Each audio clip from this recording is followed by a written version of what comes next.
చైతన్య ప్రసారం. నమస్కారం, మన ధర్మం కార్యక్రమానికి స్వాగతం. ఇవాళ మన ధర్మం కార్యక్రమంలో మన ధర్మ సందేహాలను నివృత్తి చేసేందుకు మనతో పాటు ఉన్నారు ఆచార్య కాకునూరి సూర్యనారాయణమూర్తి గారు. గురుగారు నమస్కారం. నమస్కారం అమ్మాయి. గురుగారు, ఈరోజు వాసవి కన్యకా పరమేశ్వరి జయంతి. శక్తి స్వరూపాలలో వాసవి కన్యకా పరమేశ్వరి యొక్క ప్రత్యేకత ఏమిటి? వసుర్వాసవ ఏవచ అని విష్ణు సహస్రంలో ఒక మాట వింటూ ఉంటాం. వాస్తవమైనది, సత్యమైనది, వసనము ధరించేది, వసుమతి ఈ భూమికి ఉండే అనేక పేర్లలో ఒకటి భూమి అని అర్థం. వాసవాంబ స్వరూపానికి సంబంధించిన మేరకు ఒక కథ వేదసారరత్నావళి అనే గ్రంథంలో ఉంది. ఆ గ్రంథంలో శచీదేవి ఇంద్రునికి ఇల్లాలు తన కుమారుడిని యుద్ధానికి పంపడం కోసం తల్లి ప్రేమ అన్న భయంతో నిరాకరించింది. రాక్షసులతో యుద్ధం చేసే సమయంలో తన కుమారుడైన జయంతుడు గాయపడతాడు అనే అనుమానాన్ని వ్యక్తపరిచింది. మానవ సహజమైన ఆలోచనలతో ఇలా ప్రవర్తించావు కనుక మీరు మానవ దేహం ధరించాలి అన్న దుర్వాస మహర్షి శాప కారణంగా ఆ శచీదేవియే ఇలా వాసవాంబగా జన్మించింది అని ఆ గ్రంథం వివరిస్తుంది. వాసవాంబ జన్మించిన రోజును ప్రత్యేకంగా పురస్కరించుకొని ఆ జీవితాధ్యయనాన్ని మనం పరిశీలన చేసినట్లయితే సంతానం లేక లేక కలిగిన తరుణంలో ఒక సోదరుడు కూడా జన్మించాడు. అతడి పేరు విరూపాక్షుడు. ఆ ప్రాంతాన్ని పరిపాలించే చక్రవర్తి వాసవాంబను ఇల్లాలిగా చేసుకోవడానికి తన రాజభటులను పంపడంతో ఆ కుటుంబం నిరాకరించింది. ఈ వివాహానికి మాకు ఇష్టం లేదు అంటూ తేల్చి చెప్పింది. రాజు చక్రవర్తి అధికార బలం కలదు కనుక దండెత్తి రాగా ఆ యుద్ధంలో విరూపాక్షుడు అంతమయ్యాడు. దానితో వాసవాంబ ఆత్మార్పణ లక్ష్యంగా తనను అనుసరించే వారికి క్షేమం కలిగించే విధంగా సంకల్పం చేస్తూ కొన్ని వందల కుటుంబాలను ఉజ్జాయింపుగా ఒక 600 కుటుంబాలను అంటూ ఆ వృత్తాంతం తెలియజేస్తూ ఉంటుంది. ఈ వైశ్య శబ్దాన్ని కూడా ఆర్య అన్న శబ్దాన్ని జతపరచి ఆర్య వైశ్య అని ప్రామాణికంగా నేటి కాలానికి స్థిరీకరణ జరిగింది. ఈ వృత్తాంతం ఎలా ఉన్నా ఇందులో మనం గ్రహించే అంశం ఏమిటి అంటే దేశం కోసం ప్రాణాలను అర్పించడం కీర్తిదాయకం.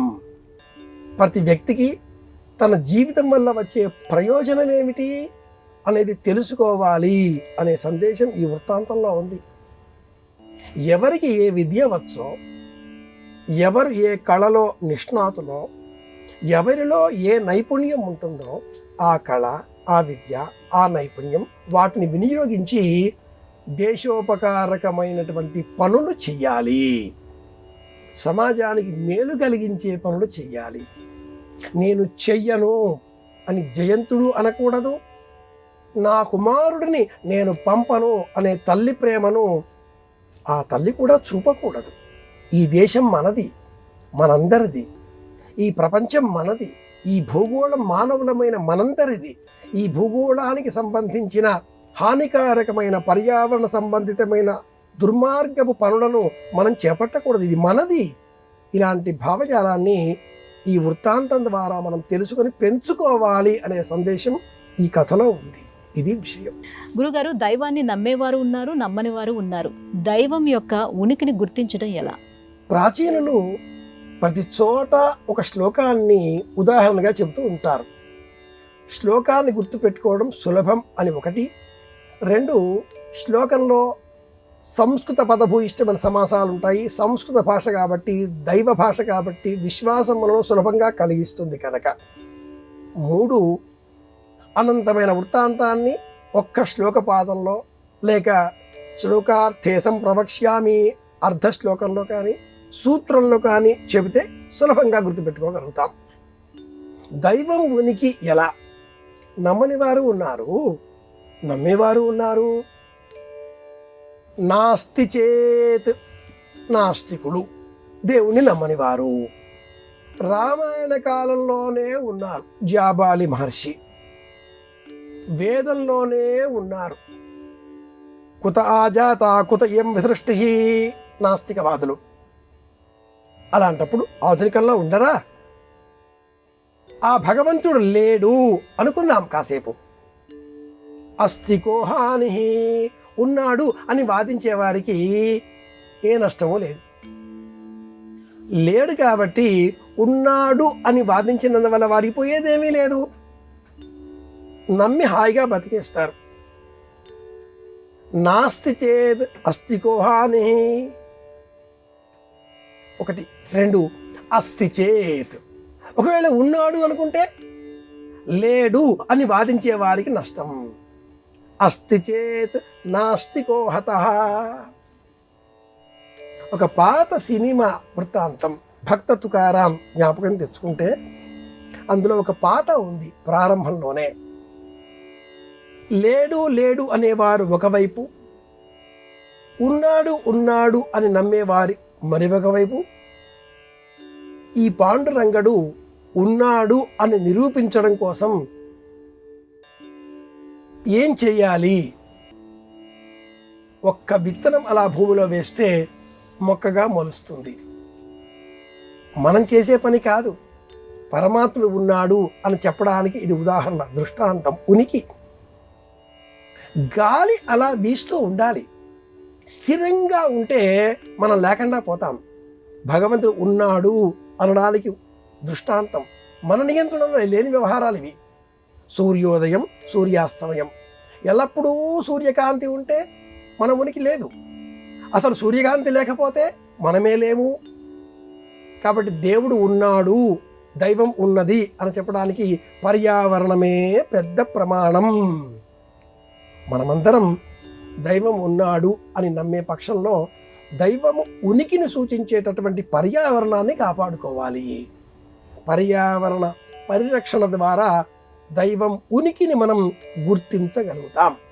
కనుక ఉన్నాడు అన్న నమ్మకం ప్రమాణం. నమ్మితే పోయేదేమీ లేదు, నమ్మకపోతేనే పోయేది అధికం. ఇది విషయం. గురుగారు, ఉప్పు ఒక ముప్పు అని అంటారు, అలానే ఉప్పు లేని పప్పు అని, మళ్ళీ రుచి కోసం ఉప్పు కావాలి అని అంటారు. ఈ రెండింటిని ఎలా అర్థం చేసుకోవాలి? ప్రమాణం పరిమితంగా ఉండాలి. తెలుగువారింటా ఓ సామెత ఉంది, అన్ని వేసి చూడు నన్ను వేసి చూడు అంటుంది ఉప్పు. ఏవి ఎక్కువైనా పర్వాలేదు, పులుపు ఎక్కువైనా, కారం ఎక్కువైనా, తీపి ఎక్కువైనా చింత లేదు. ఉప్పు ఎక్కువైతే మట్టుకు అంతా అపసవ్యం అవుతుంది. ఒక పదార్థంలో ఉప్పు ఎందుకు వేస్తాం? ఆ పదార్థం త్వరగా చెడిపోకుండా, బ్యాక్టీరియా పాలు కాకుండా నిల్వ ఉంచడం కోసం. పదార్థం తినేది అయినప్పుడు తిన్న తర్వాత ఆ పదార్థం రూపాంతరం చెంది శక్తిగా మారాలి. అలా మారకుండా ఆ పదార్థంలో కాస్త ఎక్కువగా ఉప్పు ఉంటే తిన్న ఆ పదార్థం త్వరగా రూపు మార్చుకోలేక అలాగే ఉండడంతో ఆయాసం, అజీర్ణం, రోగకారకం. అందుకే మన వారు ఉప్పు ఎక్కువైతే ముప్పు అన్నారు. అన్నేసి చూడు నన్నేసి చూడు అన్న ఆ ఉప్పు మాటలో ఇంత అర్థం ఉంది. ఈ సూత్రాన్నే మనకు శతకకారుడు అద్భుతంగా తెలియజేస్తూ, నలభీమ పాకం ఎంత అద్భుతంగా చేసినా కూడా అంత ఉప్పు వేయకపోతే రుచి పుట్టగా నేర్చునటయ్య భాస్కరా అన్నాడు. రుచి కావాలి, ఉప్పు వేయాలి. అయితే ఇక్కడ వేదాంతం ఉప్పు ముప్పు అని ఎందుకు చెప్పింది అంటే, ఏది రుచికరమో అది రోగకారకం. ఏది రుచిగా తింటూ ఉంటామో త్వరలోనే ఆ పదార్థం తింటే నీకు రోగం వస్తుంది, లేదా రోగం వచ్చేసింది, ఈ పదార్థం తినడం మానేసేయండి అంటూ వైద్యుడు మనకు సలహా ఇచ్చే స్థాయికి చేరుకుంటుంది. ఏ పదార్థం మీద కూడా మనకు రుచి ఉండకూడదు, ఇష్టం ఉండకూడదు. కాశీకి వెళ్ళినా, గయకి వెళ్ళినా, ప్రయాగకి వెళ్ళినా ఓ పండో ఫలమో కాయో విడిచిపెట్టాలి అంటారు. కాయం శరీరం విడిచిపెట్టాలి. ఇష్టం పండు, చాలా ఇష్టం, ఏది చాలా ఇష్టమో అది విడిచిపెట్టాలి. అలాగే సహజంగానే వాతావరణంలో ప్రతి పదార్థంలో కూడా అయోడిన్ పేరిట, ఐ అనే పేరిట ఉప్పు సహజంగా ఉంటుంది. ఉసిరికాయ అందులో కూడా తప్పక ఉప్పు. ఆ రుచి, ఆ గుణం, ఆ లక్షణం అన్ని పదార్థాల్లో కూడా ఉంటుంది. వీలైనంత మట్టుకు సహజంగా ప్రకృతి ఇచ్చిన వరంగా నీటిల్లో నుంచి, సముద్రంలో నుంచి లభించేటటువంటి లవణం ఇది ఔషధ రూపంగా మనం స్వీకరిస్తే తప్పక మనకు ప్రయోజనం చేకూరుతుంది. ఔషధం కదా అని వ్యాధి లేనప్పుడు వేసుకుంటే రోగం వస్తుంది. అలాగే భవిష్యత్తులో ఎప్పుడో వ్యాధి వస్తుందిలే అనుకుని టేబుల్ మీద పడేసి ఉన్నాయి కదా అని పారాసిటమాల్ ట్యాబ్లెట్లు అలా కడుపులో దాచిపెట్టుకోం కదా. పడి ఉంటాయిలే ఓ పక్కన, ఎప్పుడైనా జ్వరం వస్తే పని చేస్తాయిలే లోపటి నుంచే అని వేసుకోం కదా. కనుక వయస్సులో ఉన్నప్పటి నుంచే ఉప్పుని తగ్గించుకుంటూ ఉంటే ముప్పు తగ్గుతుంది. ఇది అర్థం. గురుగారు, నడక చక్కటి వ్యాయామం, శరీరానికి చాలా మంచిదని అంటారు. కానీ ఆ నడక తర్వాత వెంటనే స్నానం చేయొద్దంటారు, ఎందుకు? ఆయుర్వేదంలో నడకను గురించిన ఒక ప్రత్యేక అధ్యాయం ఉంది. ఎప్పుడు నడవాలి, ఎలా నడవాలి, ఏ ప్రమాణంలో నడవాలి, నడక ముందు నడక తర్వాత చేయవలసిన విధులు ఏవి, ఎలా నడవాలి, ఇవి కూడా ఉంది. ఇలా నిలుచోవాలో కూడా ఆయుర్వేదమే తెలియజేస్తుంది. ఇందులో నడక అనంతరం దేహానికి సాధారణంగా ఉండే ఉష్ణశక్తి పెరుగుతుంది. 98.8 degrees కాస్త నడక అనంతరం 100 టెంపరేచర్ దగ్గర ఆగుతుంది. 100, 101 ఆ ప్రమాణంలో ఉంటుంది. దేహమంతా కూడా చెమటలు అలా బయటికి వస్తూ ఉంటాయి. పెరిగిన ఆ ఉష్ణశక్తి బయటకు వచ్చే తరుణంలో చెమట ఏర్పడుతుంది కనుక ఆ దేహం పైన అలా చెమట ఉష్ణశక్తి బయటకు వచ్చే తరుణంలోనే నీరుతో అభిషేకంతో అన్న విధానంలో స్నానం చేస్తే వైరుధ్యం ఏర్పడుతుంది. ఇది జల వైరుధ్యం. విరుద్ధ ప్రమాణాలు గల రెండు విషయాలు ఏకకాలంలో ప్రయోగిస్తే రోగం పుడుతుంది. శరీరానికి ఉష్ణం పెరిగినప్పుడు సహజంగా ఆ ఉష్ణం కాస్త ఉపశమించిన అనంతరం స్నానం చేయాలి. నడక అయిన అనంతరం వెంటనే స్నానం చేయరాదు, కాసేపు ఆగాలి. అలాగే చాలామంది తిన్న వెంటనే నడక ఆరోగ్యం అంటూ ఉంటారు. అది అనారోగ్యం. ఆయుర్వేదం తిన్న వెంటనే నడకను నిషేధించింది. తిన్న అనంతరం కాసేపు కూర్చోవాలి, విశ్రమించాలి. అపరాహ్నం, మధ్యాహ్న సమయంలో కూడా కాసింత పదార్థం స్వీకరించిన తర్వాత నాప్ అంటూ ఉంటాం ఆంగ్లంలో. 5 నుంచి 8 నిమిషాలు అలా విశ్రమిస్తే మన మెదడు సరైన నిర్ణయాలు తీసుకోవడానికి మళ్ళీ సమాయత్తం అవుతుంది. ఆహారం తీసుకునే సమయం, నడక రెండు పక్కపక్కనే మనం గమనిస్తూ ఉంటాం. ఉదయం 6 నుంచి 9 ఈ మధ్యలో నడక, అనంతరం స్నానం, అనంతరం ఆహారం స్వీకారం. విరామం ఉండాలి, కనీసం 24 నిమిషాల విరామం ఉండాలి. ఆయుర్వేదం ప్రత్యేకంగా ఒక సూత్రంగా తెలియజేస్తుంది. అలాగే సాయంత్రం సమయంలో కూడా 6 నుంచి 9 ఈ మధ్య సమయంలో ఆహారం స్వీకరించాలి. సాయంత్రం సమయానికి అప్పుడు కూడా నడక, విరామం, స్నానం, విరామం, ఆహారం స్వీకారం, నిద్ర అన్నింటికీ మధ్యలో 24 నిమిషాల ప్రమాణం విరామాన్ని ఇవ్వాలి. తిన్న వెంటనే నడిచిన వెంటనే స్నానం చేసిన, తిన్న వెంటనే స్నానం చేసిన ఇవన్నీ విరుద్ధ విషయాలను ఏకకాలంలో సంపుటీకరణం చేసిన దుష్ఫలితాలను మనకు అందిస్తాయి. ఆయుర్వేదం ఖచ్చితంగా ఈ ధర్మాన్ని నిషేధిస్తూ తగిన జాగ్రత్తలు పాటించాలి అంటూ తెలియజేస్తుంది. అలాగే స్నానం చేసిన వెంటనే కూడా నడకకూడదు. ఇప్పుడే స్నానం చేశారు, అప్పుడే నడక, ఎవరూ నడవరు. స్నానం చేసి వచ్చాక అలా నడవకూడదు. అలాగే నడక అనంతరం వెంటనే స్నానం చేస్తాం, అలా చేయకూడదు. స్నానం చేసాం వెంటనే భోజనం, అలా కూడదు. అన్నీ కూడా కాస్త నెమ్మదిగా ఆనాటి ఆహార నియమాలకు లోబడి 24 నిమిషాలు అన్నప్పుడు నేటి కాలానికి సంబంధించి అందులో సగభాగమైన తదర్థం 12 నిమిషాలైన విరామాన్ని మనం అనుసరించినట్లయితే ఆయుర్వేద సూత్రాలకు లోబడి జీవితాన్ని సక్రమ మార్గంలో నడిపిన వాళ్ళం అవుతాం.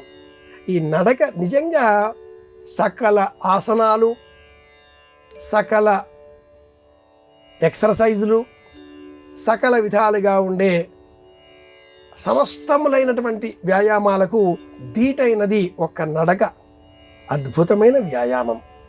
ఇందులో మోకాళ్ళకు సంబంధించిన వ్యాధులు కలవారు, మోకాళ్ళ నొప్పులు కలవారు వీళ్ళు నడవకపోవడం మంచిది. ఒకవేళ నడిచినా కూడా తక్కువ సమయంలో 8 నిమిషాలు 10 నిమిషాలు ఇంత మాత్రమే నడవాలి. ఆరోగ్యంగా నడిచే వ్యక్తి 12 నిమిషాలలో 1 కిలోమీటర్ నడవగలుగుతాడు. ప్రతి వ్యక్తి రోజులో 3 కిలోమీటర్లు నడవాలి. వంటింటి నుంచి హాలుకు, హాలు నుంచి మెట్టు దిగువన వాకిట్లోనికి, మళ్ళీ పైకి పిల్లల కోసం ఇలా ఇంట్లో తిరిగేది ఇదంతా 2-3 కిలోమీటర్లు కదా. ఇది నడక అనిపించుకోదు. ఇదమిత్తంగా ఒక దీక్షగా క్రమ పద్ధతిలో చేతులు సమాన ప్రమాణంలో కదిలిస్తూ నడిచే నడక, ఒక్క సమయంలో నడిచే నడక మాత్రమే శారీరక వ్యాయామంగా ఆరోగ్యదాయకంగా శాస్త్రం స్వీకరిస్తుంది. ఇది విషయం. నడక పూర్తి చేసిన అనంతరం వెంటనే స్నానం చెయ్యరాదు. 10 నిమిషాలైనా విరామం ఇవ్వాలి. ఇది ఆయుర్వేద సూత్రం. గురుగారు, మన మనసులోని భావాలు మనకు తెలియకుండానే మన శరీరం అవతల వాళ్ళకి తెలియజేస్తుందని అంటారు. ఇది ఎంతవరకు నిజం? ఇలా అన్నప్పుడు ఇది కూడా ఒక విధంగా మన మనసులో ఉండే భావాన్నే తెలియజేసేది అవుతుంది. చెబుతున్నారా? చెప్పండి అని తెలియకుండానే మనం తల ఆడిస్తాం. నాడింగ్ అంటాం దాన్ని. ఇంతకంటే మించి ఆంగ్లంలో ఒక సూక్తి ఉంది. Face is the index of the mind అంటూ ఉంటారు. మన ముఖంలో మనలో కదిలే ఆలోచనలన్నీ కూడా ప్రత్యక్షమవుతూ ఉంటాయి. ఎదుటి వారికి మనం ఏం ఆలోచిస్తున్నామా తెలియజేస్తూ ఉంటాయి. దాన్నే ఆధునిక మనస్తత్వ శాస్త్రవేత్తలు ఫేస్ రీడింగ్ అంటూ ఉంటారు. ఈ ముఖాన్ని తల వంచుకొని ఉన్నాం. మన ముఖంలో ఉండే భావాలేవో ఎదుటి వారికి తెలియవు. ఇది కొంత ప్రయోజనాన్ని చేకూర్చేదే, కానీ తల వాల్చుకోవడం అవమానకారకంగానో,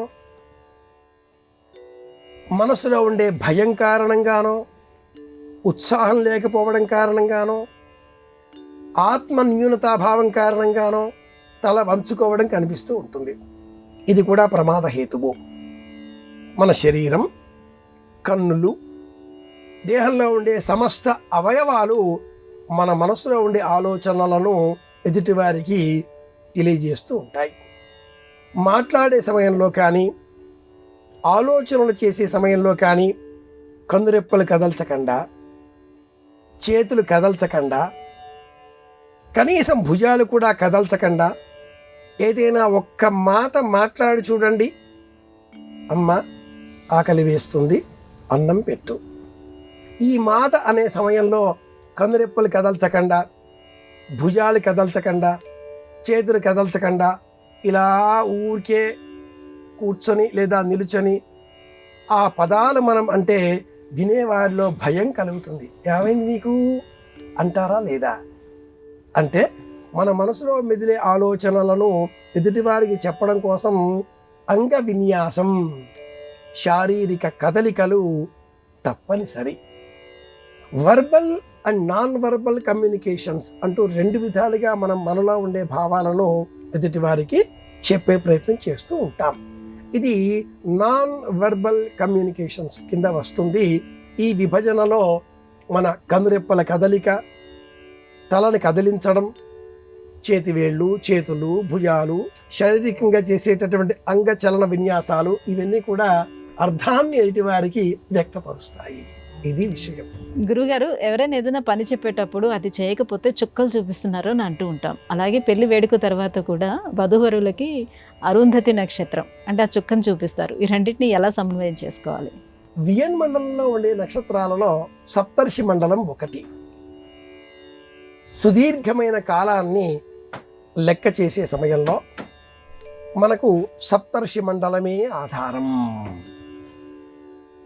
ఈ సప్తర్షి మండలంలో మళ్ళీ కశ్యపోతే భరద్వాజ, విశ్వామిత్రోథ గౌతమ, వశిష్ఠో జమదగ్నిశ్చ. ఈ సప్తర్షి మండలంలో వశిష్ఠ నక్షత్రానికి పక్కన కనిపించే నక్షత్రం అరుంధతి నక్షత్రం. 7 వంపు 7వ అంకె వంపుగా ఉండే తూర్పున ఉదయిస్తూ నెమ్మదిగా అర్ధరాత్రి సమయానికి నట్ట నడిమ ఆకాశం చేరే ఈ నక్షత్ర మండలం అనంతమైన కాలాన్ని లెక్కపెట్టే విజ్ఞానానికి ఆధారం. సప్తర్షి మండలం. ఇందులో అరుంధతి నక్షత్రం మనకు కనిపించే సమస్త నక్షత్రాలలో అత్యంత దూరంగా ఉండే నక్షత్రం. ఇది శాస్త్ర ప్రమాణం. అందుకే ఆ నక్షత్రాన్ని చూపించాలి వివాహం అయిన తర్వాత. అంత దూరంగా ఉండే నక్షత్రం పైన కూడా మీలో ఏకాగ్రత ఉంటేనే, దృష్టి నిలపగలిగితేనే ఆ నక్షత్రం కనిపిస్తుంది. కనుక మీరు అరుంధతి నక్షత్రాన్ని చూడగలిగితే దీర్ఘకాలం, సుదీర్ఘకాలం అన్యోన్యంగా, ఆనందంగా, ఆయుర్దాయంతో అందరికీ ఆహ్లాదం కలిగించే విధంగా జీవనాన్ని గడపగలుగుతారు. ఇది చుక్క చూపించే విధానం. చుక్క అంటే మళ్ళీ తూర్పున శుక్ర నక్షత్రం, ఆ వృత్తాంతం వేరు. చుక్కలు చూపించడం అన్న ప్రామాణికమైన వాక్యం కాస్త నేటి కాలంలో ఒక సామెతగా మారడంలో, చెప్పిన పని చేయకపోతే అబ్బబ్బా వీడు నాకు చుక్కలు చూపిస్తున్నాడే అంటారు. అలాగే అమ్మాయికి అంటే వధువుకు వరుడు వివాహ సమయంలో ధర్మ ప్రజా సంపత్త్యర్థం శ్రియముద్వహే అన్న సంకల్పంతో కళ్యాణం చేసుకోవడం కోసం, తాళి కట్టడం కోసం చేతికి కంకణం కట్టుకొని ప్రారంభం చేసి అరుంధతి నక్షత్రం చూపడంతో వివాహం తంతు పూర్తవుతుంది. ఒక్క చుక్క అరుంధతి చుక్క అమ్మాయికి పెళ్లిలో చూపిస్తే అది మొదలుగా ఆజీవన పర్యంతం ఆ అమ్మాయి ఈ అబ్బాయికి అనుక్షణం చుక్కలు చూపిస్తూనే ఉంటుంది. ఇది లోకంలో వ్యవహారంలో ఉన్న మాట. ఒక్క చుక్క చూపించిన పాపానికి జీవితమంతా ప్రతి క్షణం చుక్కలు చూపిస్తున్నావు కదనే అని ఆ భర్త అంటుంటే వాళ్ళిద్దరి మధ్యన చక్కటి ప్రేమ, అభిమానం, అనురాగం నక్షత్రాల వలె కాంతులు విరజిమ్ముతూనే ఉంటాయి అని అర్థం. యత్పుణ్యం నక్షత్రం తద్భర్తుర్వీతోపవ్యుషం అని మంత్రం, వేద ప్రమాణం ఇది. చిన్న చిన్న మాటలతో తగవులు పెట్టుకుంటూ, మాటలలో గొడవలు తెచ్చుకుంటూ, మరుక్షణంలో గొడవలు మర్చిపోయి మళ్ళీ నవ్వేస్తూ ఇలా జీవితాన్ని కొనసాగించడమే సంసారం. ఇరువురి మధ్యన ఏ గొడవలు లేవు, పొరపక్షాలు లేవు. 25 ఏళ్లుగా ఒక్క మాట ఒకరిని ఒకరు అనుకోలేదు. అన్యోన్యంగా ఎప్పుడూ నవ్వుతూనే జీవితాన్ని గడిపారు. ఇది అబద్ధం. ఇద్దరు నటిస్తున్నారు అని అర్థం. నవ్వాలి, గొడవలు పెట్టుకోవాలి, మాట అనుకోవాలి. అలా అనుకుంటూనే మళ్ళీ నవ్వేయాలి వెంటనే, నక్షత్రాల వలె. ఇది జీవితం, ఇది నక్షత్రం, ఇది చుక్కలు చూపే మాట. గురుగారు, ఇవాళ మన ధర్మం కార్యక్రమంలో మాకు వచ్చిన ఈ ధర్మ సందేహాలన్నీ కూడా నివృత్తి చేసినందుకు ధన్యవాదాలండి. కృష్ణార్పణం. ఇది ఇవాళ మన ధర్మం కార్యక్రమం. రేపటి మన ధర్మం కార్యక్రమంలో మళ్ళీ కలుసుకుందాం. నమస్కారం. ఈ కార్యక్రమాన్ని తిరిగి చూడాలనుకుంటే www.youtube.com/ETV Life Spiritual లో చూడవచ్చు.